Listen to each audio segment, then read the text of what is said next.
CanadaEco.com. Canada, make it happen. Hey team, hope you're well. Just down the beach here, enjoying a beautiful day. Thought I'd just have a few current thoughts about what I am witnessing this particular time of human existence, realization, taking into account everything that's happening. Okay, the pandemic hopefully is waning down. Everyone's full steam ahead, and it's like business as usual back to normal, or is it? I just wanted to reflect on a few things that I think need to be said. On the positive note, I actually like the way that everyone's outdoors and they're determined to get outside and get exercise and enjoy the sunshine and get physical and that sort of thing, that sort of healthy lifestyle. I think that's good. Is that anything new? I don't know. I don't think it's new, but I think it's new in the sense that people didn't want to be held down by factors like sickness or pandemics, and that they were determined to get back outside. That's a positive thing. Okay, and in harmony with what we're trying to achieve is to make a more eco-sustainable economy and work environment and a more human-friendly vision for the young people. I think it's great. I'd like to see more of this. I can see a new type of economy growing out of this, a new type of marketplace, a new type of retail industry.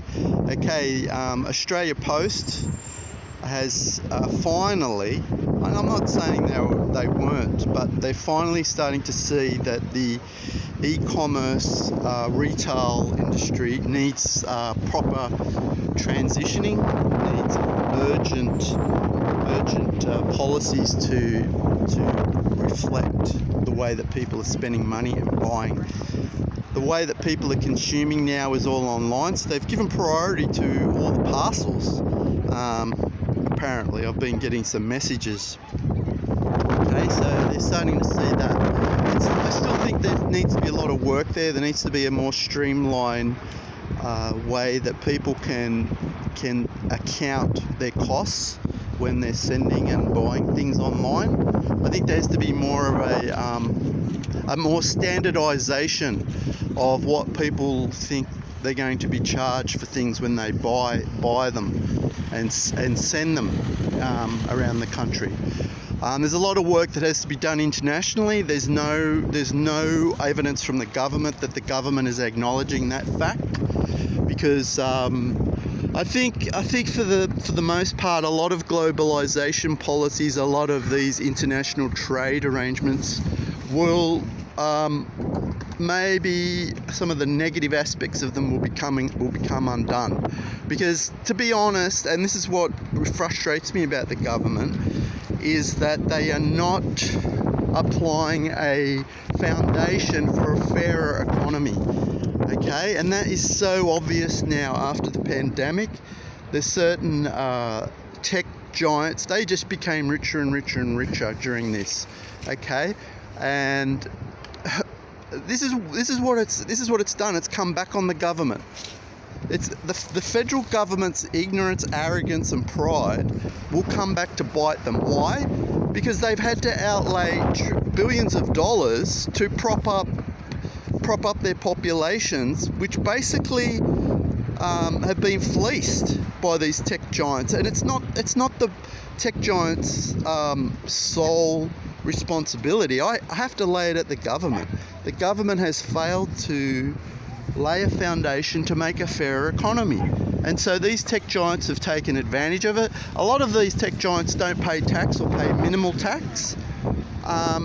and the government's had to pick up the bill for this. Now I see the result in our communities. I see the roads getting worse. I see roadworks continually in one place after another in the same position.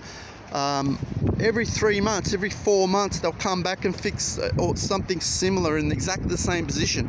This is a huge waste, a huge waste.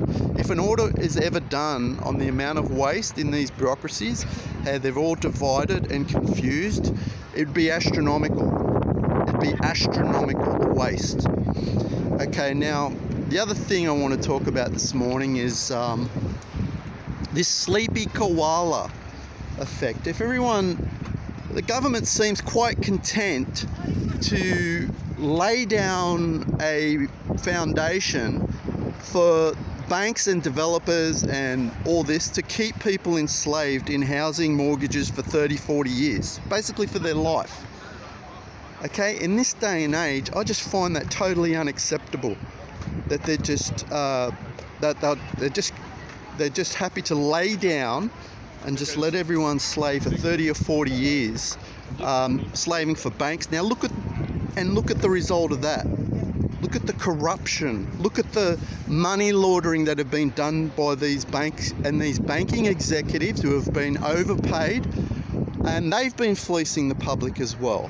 And the government seems quite content to let this continue for the next foreseeable future. That's totally unacceptable. Totally unacceptable. For the opportunity that we have now, we have the innovation, we have the technology now to make a more eco-sustainable, fairer economy. And the government is not addressing this issue. Okay, they're sticking band-aids on things, and I just find if everyone else will allow the government to get away with this apathy and laziness, they will suffer.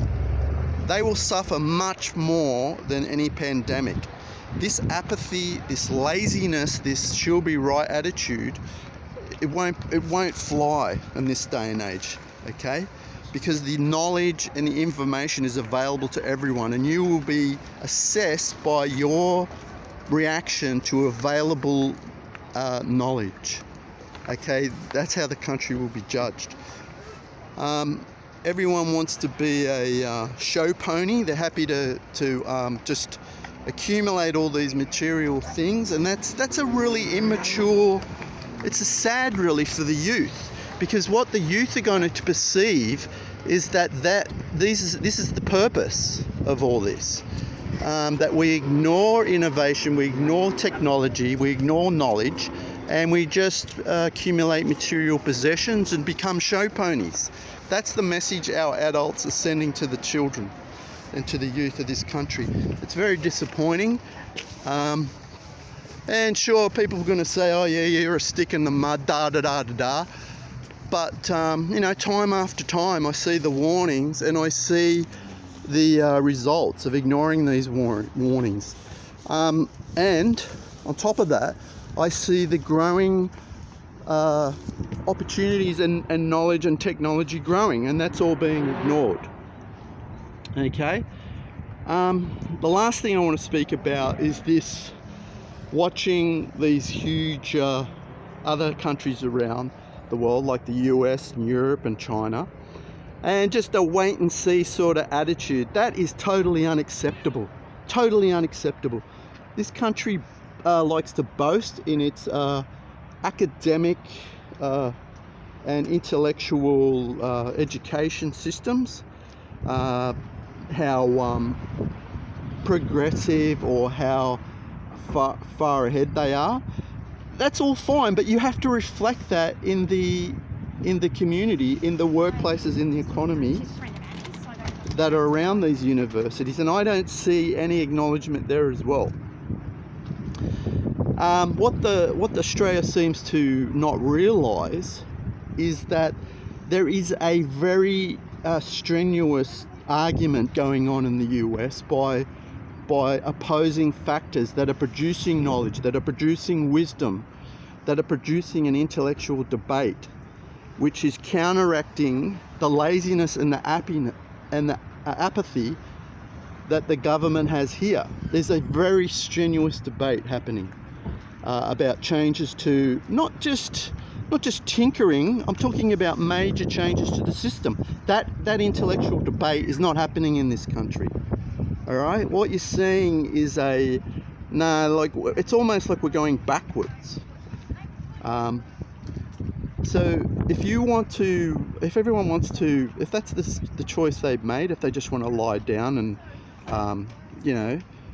not actually rise to the challenge of where we should be going as a nation, that's fine. But you will become pawns.